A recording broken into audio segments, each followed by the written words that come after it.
My name is Danielle Cerbon. I'm an international medical graduate from Mexico City. I grew up there and I went to medical school there. And while I was in medical school, I had the opportunity to do 6 months of my clinical rotations in Miami at the University of Miami.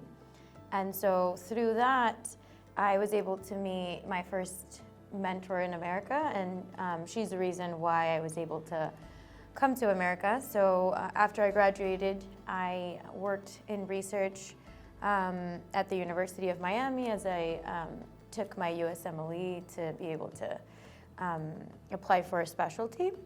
And at the time, I was interested in medical oncology because my mentor was a medical oncologist. And while I was doing research with her and her team, I met some of the people from the radiation oncology team.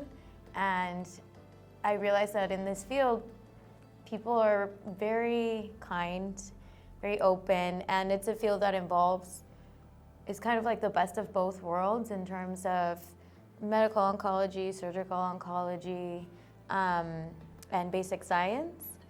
So I kind of fell in love with it. And so I decided to apply to radiation oncology. Now I'm a resident at the University of Miami. And I've been, even before when I was working with my mentor, that was a medical oncologist, we had been looking at breast cancer in minority populations and the hereditary factor in the Black population particularly. And so through that, I found how impactful research can be and how you can actually make a difference with a certain population.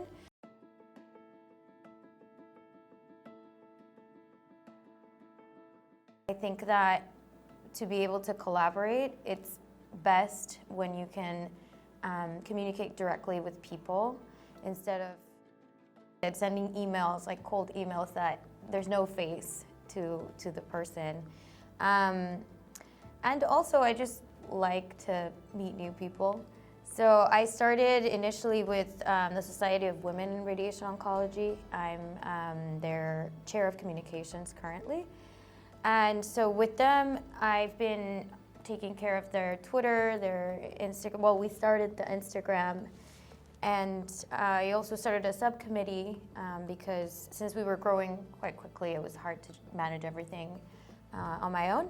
So we started a subcommittee, and through Twitter, actually, I found the RTOG, the call for interns.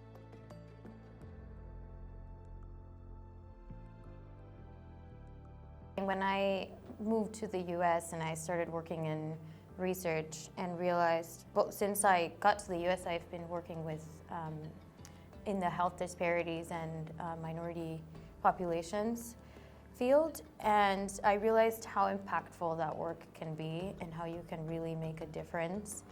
And so when I started as a resident, because I was a medical graduate that's international, and I found the field of radiation oncology relatively late in my career compared to some of my peers that, since they were in medical school, they knew about the field and they knew that that's what they wanted to do. I wasn't as maybe connected in the field, but I wanted to get more involved. And so the first thing I did was, join SWARO because I feel very strongly about advocating for women in the field, but also women in healthcare overall. And in managing their Twitter, I found the post calling for interns, and I thought it was a beautiful coincidence because I was already in the field of communications and social media, doing graphic design for them. And so this was the perfect opportunity to get involved with the RTOG Foundation and learn more about the foundation in general, and also take advantage of my knowledge in communications and social media.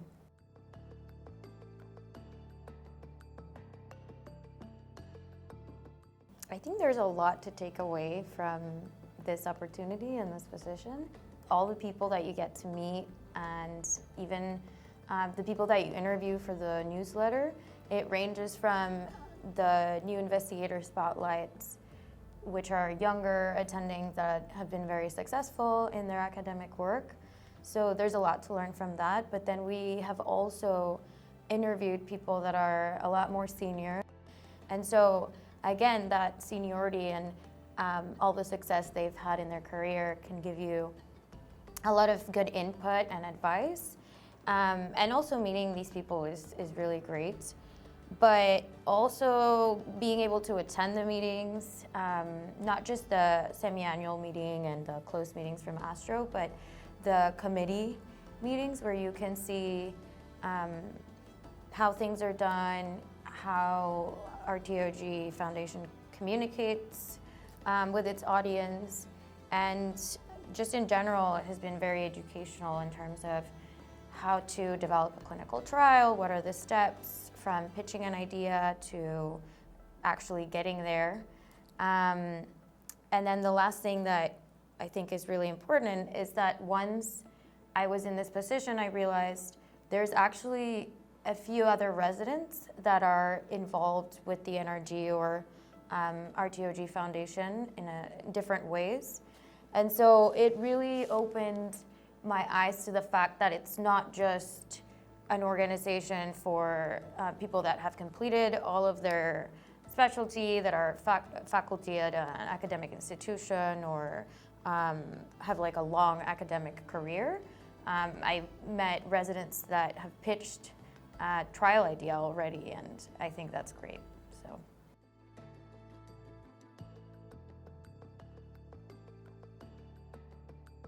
My biggest piece of advice would be, I have a couple, but the first one would be to just do it. Because I've noticed that it can be very daunting to think about joining a committee in RTOG Foundation, because you're thinking, oh my God, I'm gonna be working with all these very big personalities, and that can feel intimidating. But once you're there, they always valued our opinion. They always validated whatever we had to say, and they took any of our advice into mind. Some of the initiatives that we thought about, they actually went with. So they really made us feel like part of the team. And so I think that's really important. Starting early is great, but it's also never too early or too late, I would say. Because sometimes you might think, oh, well, you know, it's too early. Some of these other residents that I've seen that are involved have so much more experience than me. And they might not, it might just seem like they do. Or the other way around, where you think, well, I'm almost done anyway, so it's too late, maybe I'll just do it when I'm an attending. Or maybe you're already a young attending and you think, oh, well, I didn't start early enough, so that's gonna look bad if I start now.